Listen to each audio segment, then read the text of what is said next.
What's up, bitches? This is called high quality right here.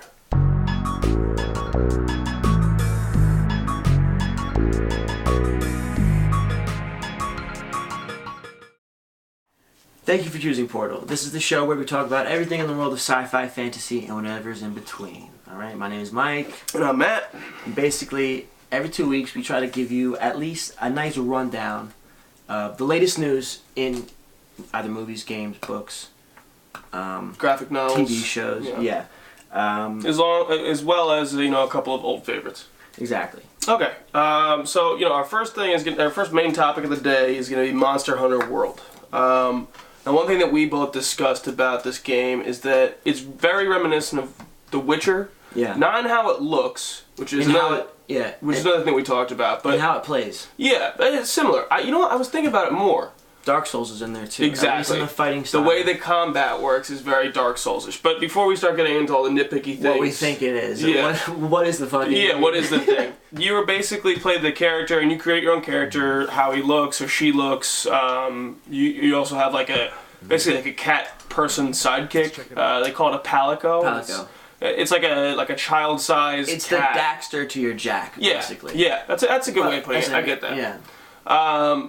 But yeah, basically you're like a skilled monster hunter, hence the name, and you're contracted to go with a bunch of other monster hunters to this island, which is important in the game's story because these things called elder dragons are flocking there every so many years. Yeah. Right off the bat, though. Yeah. All right. Right off the bat, they throw you into dinosaur land. The fighting is a lot like Dark Souls, all right? It's got to be timed. It struck me quickly, and I think it did you too when we were playing it earlier on, that it's not an easy game to jump into. They don't make it easy to jump into it. No. You're thrown into this world, and granted there are tutorials and like mini videos and stuff like that. There's a training ground.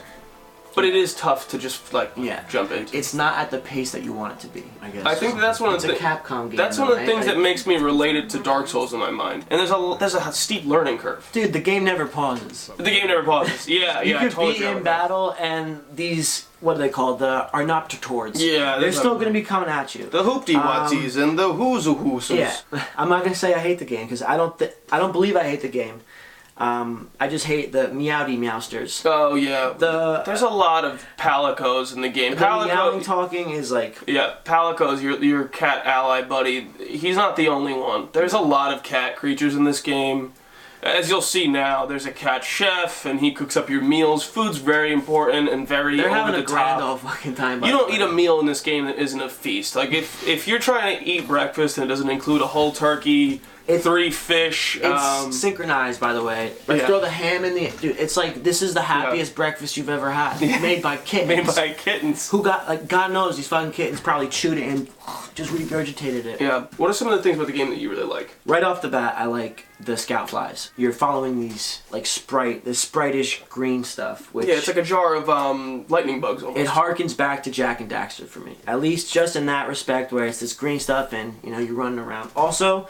I love the style of these people. It's like a steampunk meets like jungle punk, right? Yeah, it's very like nature wildlife focused. Yeah. And they do have like all that sort of like, it's some weird technology. Like people have like mini crossbows with grappling hooks on their wrists that are made out of like horns from hunted animals. Yeah. That shit's dope though. I think that's good. Yeah, I think the game has a cool aesthetic. I think the environment is very like vibrant and cool looking. Well, at least the first one that we went into, because there's so much more of that map that we haven't explored. Yeah, but you can't check like a world map, right? Like, yeah, you can. You can? Because what we were looking at was an area map. Yeah, where you can, I didn't know that. You can press a button and open it up to see the entire island, and it's split up into different zones. How come I don't get a fucking sheet like that? Because I got that is bullshit. I'm going off rip. I'm going off the top, and you got gold the cheat right here. sheet. I got the dictionary on this game. These aren't cheat sheets, alright? These are just loose based, But basically, what I was gonna say is one of the things that frustrates me is like I put in. We played a little bit earlier. You left to come prepare everything. And I got a nice taste of it, though.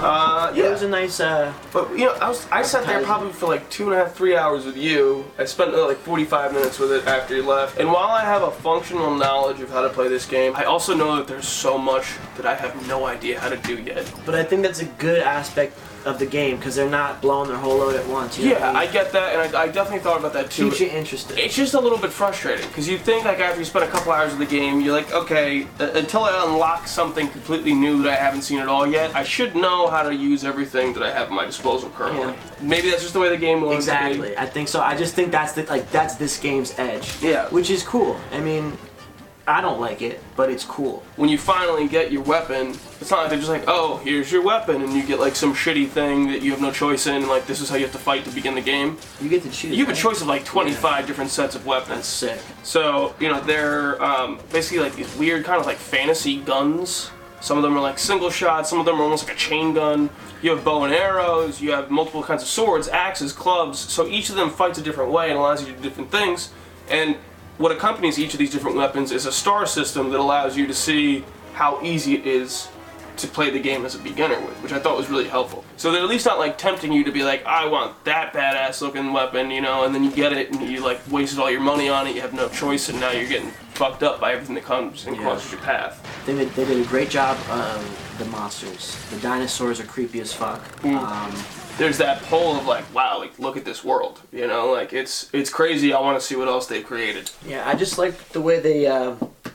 I just like the medley of what's going on. I think it's very, very specific to a certain type of gamer. Someone that's grown up with, you know, Fables, and someone that's grown up with Final Fantasies, and like, it's a cool game. Yeah, it is a really cool game. And what would you rate it? Yeah, so I gotta preface my rating by saying that I definitely enjoy it. I did say multiple times there is like a steep learning curve, and I don't think it's fair to really give it like a final concrete verdict because I've only had probably about 4 hours of the game so far.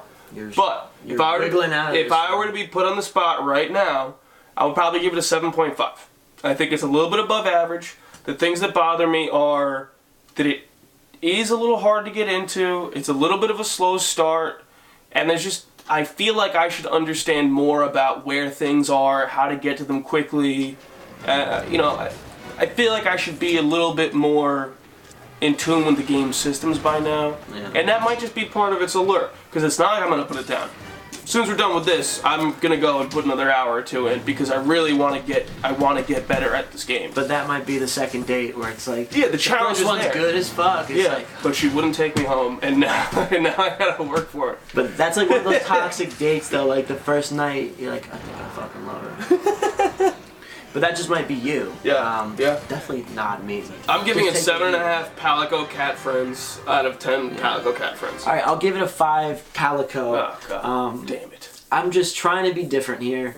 And once again, I don't feel like as though I could have made a good judgment call on it, because I haven't played it for that long. So, but just off the bat, 5 for me. I am totally infatuated with the way the game looks. I think the style and what they went for, they're nailing it completely. But to me, I need to, I don't know. I need to be babied in this game. I give this game 5 crying babies out of 10 crying babies. You're setting a tone here, I want you to know that. You're setting a very confrontational tone, which might do us good leading into the next topic, or next segment, I should say. I think that's what I was going for. Is that the goal? Yeah. We're just going to be at ends this entire episode? Not at ends, but it's the motherfucking debate. Okay, alright, dog. Well, this is the motherfucking debate right here. Tell them what it really is, though. What is it really? This is Crown to Kill It. Crown to Kill It!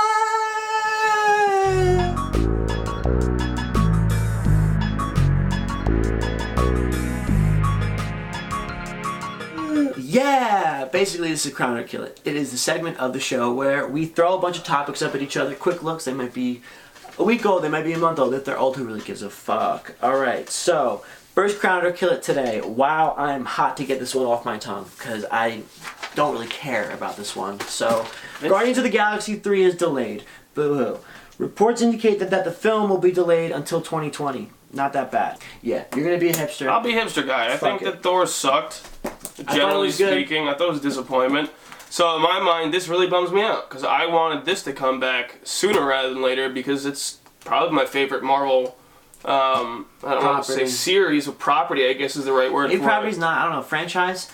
Isn't, I don't know. Disney's Marvel, McDonald's is Disney, everything is relative today, alright? Disney is Marvel, Marvel is Netflix, and Netflix is me. Yeah. Alright, so what do you think about the delay? Are you going to crown the delay? You're going to crown the delay. You're going to crown the delay. Yeah. Why? Why are you going to crown it? Why, my good sir? Because I am not a fucking baby. I am not a little baby and I could wait. I'm going to kill it. Yeah, I'm going to kill it because I get it. I know what I said last episode for those of you who watched. I know I said what I said last episode about Rick and Morty and all that, and you know, don't be a baby about it, just wait. But that's different because Marvel puts out movies every 6 months, and for the last every 6 months they've been meh. Yeah. All right. Matt kills it. What's the next topic, bud? Next topic is another movie that I'm equally as excited for, and that is the Ryan Reynolds produced Clue live-action movie. Clue, you know, the board game that you played when you were 6. I killed you in the dining room with a candlestick. That thing. Yeah, they're going to make a live-action movie about this. I don't think that I really need to go much further into detail for my opinion. I kill it. That sounds horrible. And if Ryan Reynolds puts his face in that movie because he paid for it, I'm going to kill it again. That's the dumbest thing I've ever heard. That is so true, though. All right. I will crown this movie.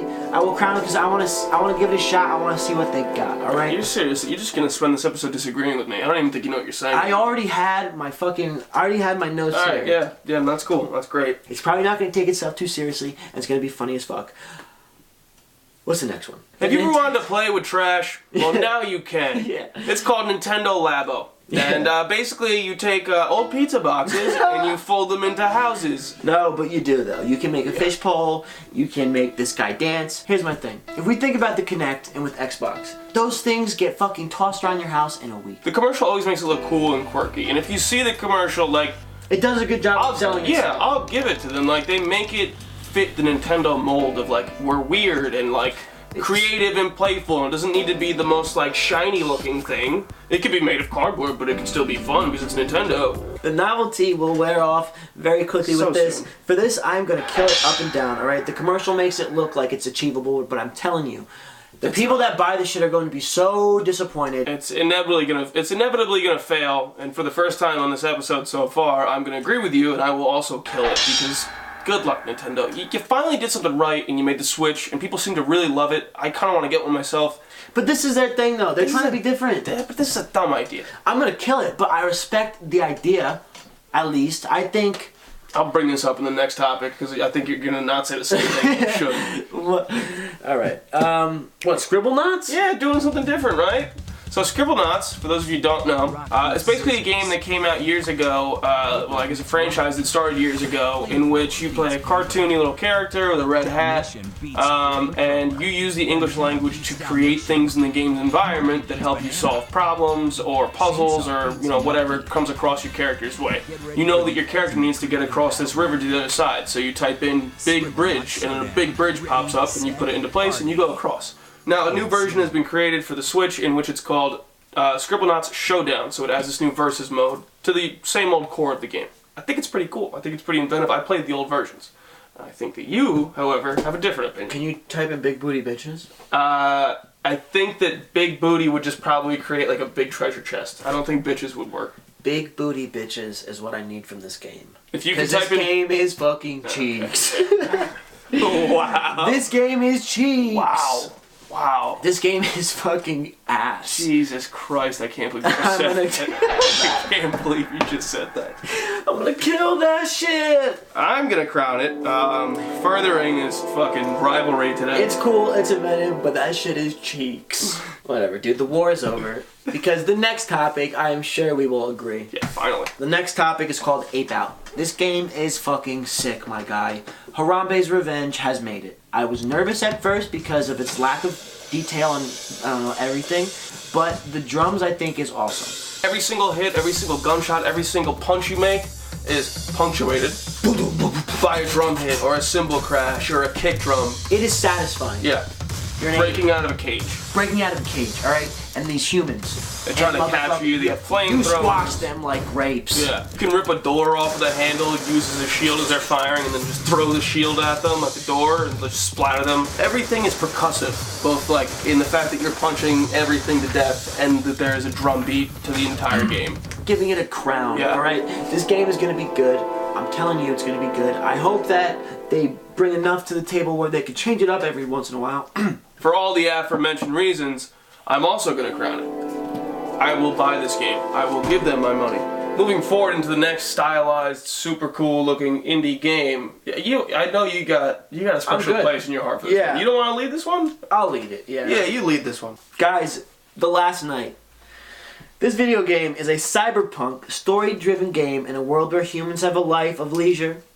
They lack any sort of meaning. It is just a fucking wild, wild west in the digital age. Pretty much, this game is everything I love and more. It looks like it should be a paradise, but it's like really not a paradise. It looks like everybody's kind of miserable. So for those of you who like crave action, you want to be pulling the trigger all the time in a video game, that probably won't be for you. See, but I am that person. Yeah. So this is what you're getting hooked in by the aesthetic. Yeah, exactly. But the reason it's so stylized and cool looking is because it's a 2D game with 3D lighting. So there's this, like, the character looks like he's 2D and like 16-bit, like he comes from a video game from 20 years ago, but the lighting looks like it's from a modern game. Before it was decided to be an independently produced game for consoles, Xbox specifically, it was a game on the internet that won over 100 awards for Best Game of the Year in its category. That gets me excited. Yeah. That gets me excited. I'm gonna crown this one for more than obvious reasons. This fucking 8-bit fucking flat but 3D thing, it's coming back. So I'm gonna crown it. I will crown it as well. The Last Night looks amazing, yeah. The Last Night looks fucking dope. I mean, it looks dope. When you immediately get hooked by a game because of how the main menu looks, there's something going on. I mean, I don't know, man. I know exactly what you mean, but I don't know. Are we falling for the aesthetic? Are we hype beasts? Is aesthetic everything here? Are we hype beasts? All right. Next topic. So Peter Molyneux, you probably don't know who the hell that is, because why would you? That's such a weird name. But I know who that is. That's the guy from Lionhead Studios. Lionhead Studios made Black and White, if you ever played that game, but more importantly, this guy made Fable. He made the Fable games, the creator of the Fable games. The games of my childhood. Peter Molyneux basically went on to say that he wants this to be a precursor to Fable 1. Ah, yeah, thank you. Yeah. I just want to be able to fuck some babes in the pub, have children. See, what's cool about it, and that's one of the things he said, is he's going to be keeping all the core things of the old game. You're still going to be able to buy property. You're still going to be able to, marry and have children. You're still going to be able to choose between good and evil. How your character looks reflects how he is. Yeah. But he's going to bring the nature magic. He's going to bring in a more, heavily creature-inhabited world. And it takes place before the guild exists. Therefore, the action is going to be more brutal. And I think the most crazy thing that he said he wants to add into it is the option to play the game in first person. Yeah, that's cool. Playing Fable in first person sounds crazy to me, because it's always been a third person game. Always, but Peter Molyneux or his team are smart enough to realize that this is what people want. As soon as Fallout went first person, or GTA even, I can't play GTA in first person, by the way, because I am fucking murdering people. It's like, it is too close to what it is. The thunk of the hammer, forget about it. People love it, but everyone that goes home like, fuck man, I'm never playing that goddamn game again. I'm gonna crown this. I think this is great. I think this is awesome. Just don't fuck it up. But you didn't like Fable 3, so what are you gonna rate it here? That was one thing I was gonna say, is that to me, like, Fable 3 was such a huge disappointment. I thought it was not that bad. Taking it back past its roots, deeper down, those games further back in the history, I think that's a cool idea. So I'm gonna crown it. I'm gonna crown it for all those reasons. Alright, so wrapping up Crown It or Kill It today. Okay, so Pacific Rim Uprising released its second trailer. We see Finn in it from Star Wars, and like usual, I don't know what his real name is. Oh, John Boyega. I don't know what's going on with those Brits, but they can do great American accents. Yeah. John Boyega plays Idris Elba's son in it. He's got big shoes to fill. Kaijus come back to Earth because somebody from Earth's opens the gateway and lets them back in. So then you have people going back into the Jaegers to try and fight these things back. And in the trailer, we also see somebody who is fighting the Jaegers with a Jaeger. So there's human versus human, there's human versus kaiju, there's a lot of different things going on. The first one's trailer, when I saw it back then, I thought it was corny as fuck. I thought it was going to be horrible, and listen, this isn't like, Oscar bait by any measure, but this is a great action movie. I think that this movie, or this franchise in general, is like fucking Power Rangers meets, like Transformers meets like fucking, Gundam. Yeah, Gundam and then Titanfall. Yeah. This is dope. I'm gonna crown it. I'm gonna give it a shot because I like the first one. I really did. And it was made out to be, in my book, something that was gonna suck ass. So. Yeah, I'm gonna crown it too because, one thing that Salerno said, it's, it's kind of like Transformers, big robots, but unlike Transformers, you can actually see what the hell's going on, Yeah, like when the Power Rangers are in their Megazords. Megazord? Megazords? That's a classic. You should see that. Fuck you. Fuck you, homie. Alright, we're both gonna crown it. Wow, I am so happy to bring this one back. Yeah, because we're going to go into our next main topic now, and it's something that we can both agree on. Hot Streets. I hate this show. Hot Streets is back on television. It's actually always been back. Yeah. Hot Streets, it's just been 2 weeks since we saw you guys. Yeah. Hot Streets has had a fuck ton of episodes. Hot Street had their pilot, they had their first episode, they had their second, and now I think they have 4 up there for right now on Adult Swim. This is, if you hated the X-Files, the reboot at least, you like Rick and Morty, you like fucking Mr. Pickles, you like that gore. This show is gonna be awesome for you. If you like horrorcore, if you like juggalos, this is a show. If you like Tyler the Creator, this shit is for you, homie. No, but for real, I'm being honest, this show is actually really funny. It's actually really different. It's mad refreshing. The artwork I love. Like in the beginning where it's just like their faces and the colors. That, I'm fucking hard for that. I love that. I love the goofy humor. I love the stupid humor. Justin Roiland, right now everything this guy's touching is gold, so, but, Alright, so, actually, I gotta say, actually, this isn't funny at all. And actually, I hate the artwork, and actually, I'm totally flaccid for this show. I'm completely flaccid for this show. Bastard. And actually, Justin Roiland, I know what I said last week. I'm gonna come back to this again. I said, it's cool, we'll wait on Rick and Morty. But if this is the reason that you haven't started writing Rick and Morty, just stop. Please. This is horrible. This is horrible. I get it, Adult Swim must be weird, and I like that about them, but, this must be, the smallest percentage of their audience, because only people like him, who are completely fucked in the head, worse than I can imagine, which is saying something. Damn, though. I will get this. Damn, though. I laughed once. I laughed once in 22 minutes of watching this. In 2 episodes, I laughed once. Actually laughed. Snake kisses? You didn't like that? No, I didn't like a cartoon detective. Snakes don't have bones? You weren't fucking rolling on the floor. Oh, you didn't think that was brilliant? That is one of the best written things I've ever heard. French is evil now? That is genius. Alright, it's not genius, but I love the punches. I love the way they're thrown. I'm gonna crown this show. It's like punching spaghetti, because snakes don't have any bones. That shit was good, dude. No, it wasn't. Oh, you are such a hipster, dog. Yeah, I'm a hipster. Yeah, I'm the flipster. I'm the other one. I'm the other one, homie.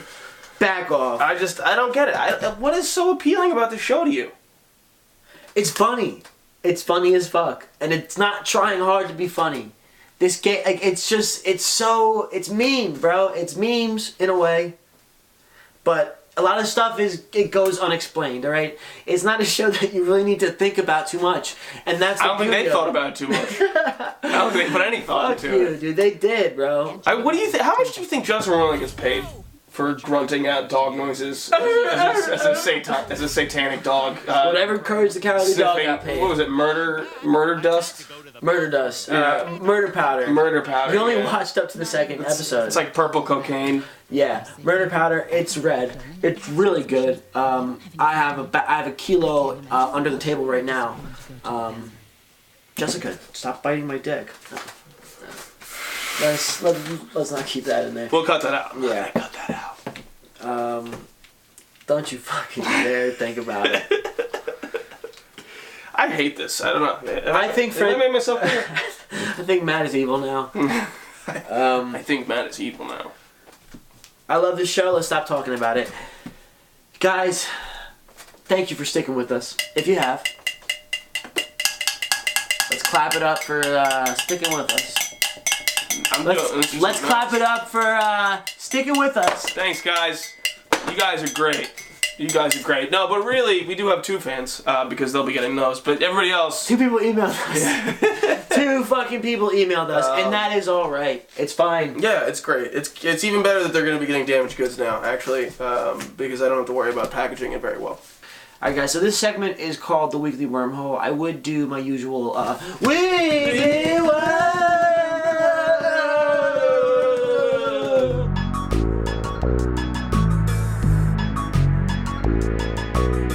But I'm not going to do that, so, alright. I'm just going to look at my notes real quick. Alright, so hold on, who's kicking this one off? I'm going first, motherfucker. Alright, you go first then.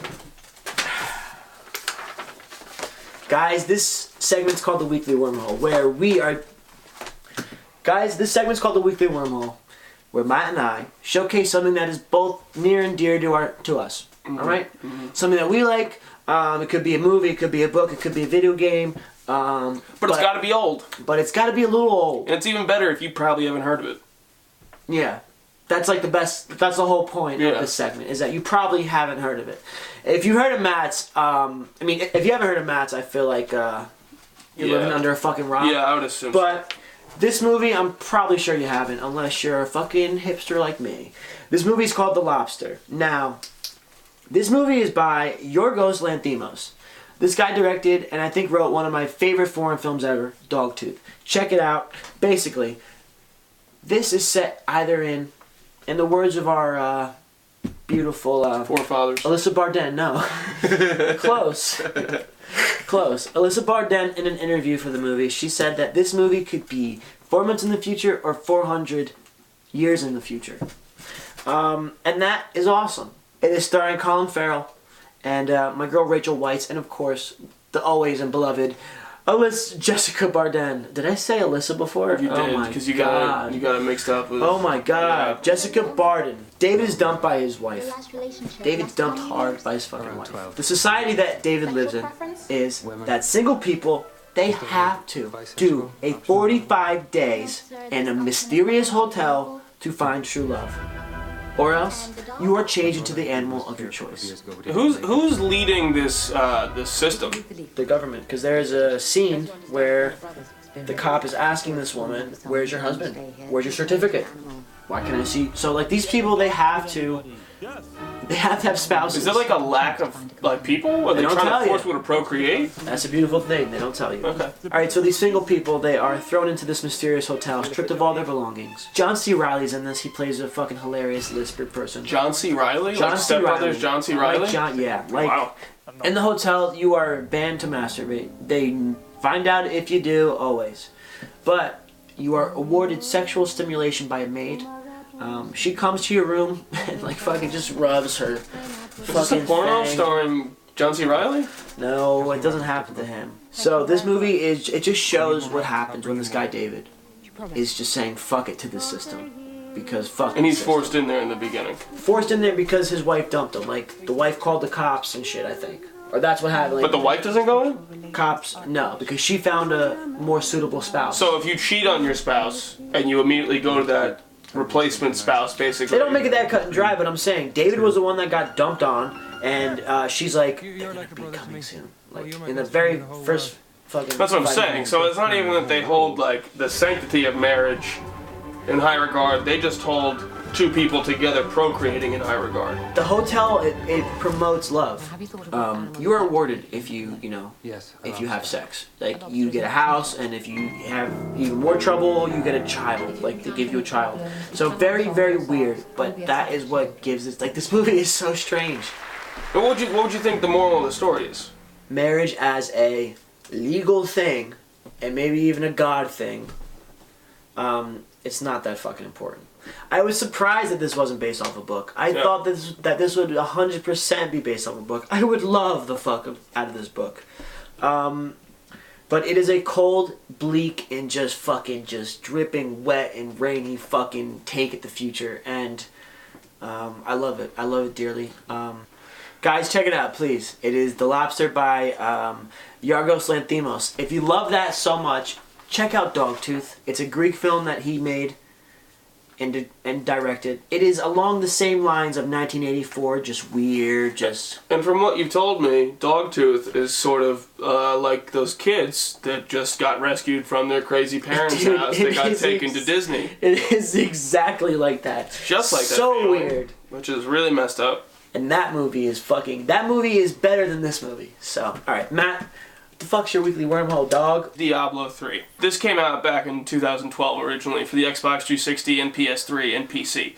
This thing is a generation behind in terms of the game systems it was played on. They since made an Xbox One version with an expansion on it that came out in 2015, and they actually made another expansion for it in 2017. So it's not like they've given up on this game. For those of you who don't know about the game, basically you play as... this, you can pick your class. I think the classes are Crusader, Barbarian, Demon Hunter, Monk, Wizard, and Witch Doctor. And then the most recent expansion put in the Necromancer. So you basically could split that into the spellcasters, the fighters, and the ranged people. And what you do is you fight back all these demons and creatures that are being, stirred up from hell to go basically take over the earth. Hell starts cracking up onto earth. You start fighting the kings of hell and the princes of hell, which are like the Lord of Lies and, like the Spirit of Gluttony. It's all kind of like religiously based in a way. It's almost like if Dante's Inferno was made into like a way better game than Dante's Inferno was. If all the princes of hell are able to combine into one, that's what makes Diablo. Diablo is like, they call him the primeval. He is like... what do you call that in Yu-Gi-Oh? The greatest source... oh, Exodia. But this game is sweet because while it plays on a console or PC, it plays a lot like an arcade game. I think that you would agree with me on that. As far as the hack and slash and button mash, yeah, I can't even find my fucking guy half the time because I'm just as soon as Luke gets dropped, everyone it's like cracks to crack feeds. It's just like, here you go. It's just like but he's jumping on it and just smashing A as fast as they can. Because in our stupid heads we're like, we're never gonna get this, but the game splits it up.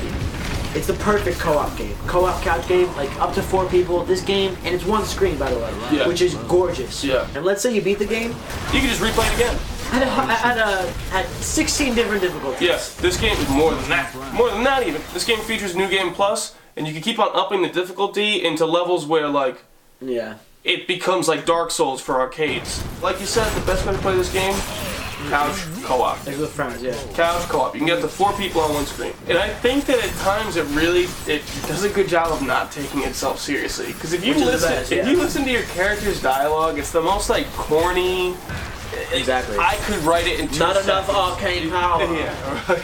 Like you're running around with like an AI-controlled Crusader, you face a bunch of zombies and you kill them all, and he's like, we have not seen an evil this disgusting in aeons. It's like, I could do that. I could do that quick. But it's fun. But it's the way it plays, and it's fun. It really is just that. Guys, so check it out, right? The Lobster.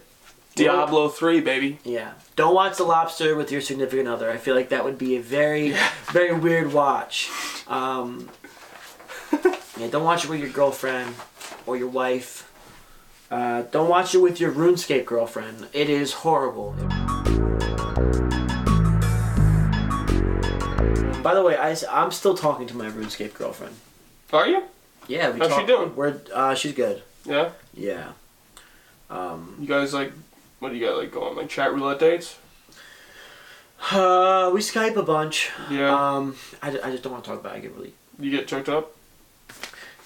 I get choked up. Guys, thank you for sticking with us. This has been another edition of The Portal. Indeed it has. Hey, Salerno brothers, thanks for reaching out. Congratulations, guys. Thanks for reaching Michael out. and Anthony, you guys are going to be winning our 2 Poptoys. Thank you for reaching out. Mike, you're going to be getting Kylo Ren. Anthony, we heard you really wanted Tulip, so Tulip is going to be yours. Congratulations, buddy. We really appreciate the support. Now, we are going to be doing other giveaways. Not if it goes as shitty as this one. Yeah, you guys are great fans. You guys are 7. You guys, there's 9 of you. Yeah. But regardless, guys, thank you for watching. Whether you're watching on Facebook, whether you're watching, through the blinds. Whether you're outside the studio right now. Which is totally fine. Thank you for sticking with us. This has been another great episode, Matt. You have any final words for the people? As always, if you want to watch the next episode, watch any additional videos we have, please check us out on our YouTube page, which you're watching us on now if you're not listening to us. And if you are listening to us, then you are listening to us on iTunes or on Audioboom. So please, if you enjoy what you're hearing, please like, subscribe, maybe recommend it to your friends. But in the end, thanks for joining us again. Really appreciate it. Stay tuned, baby. For a podcast. Peace.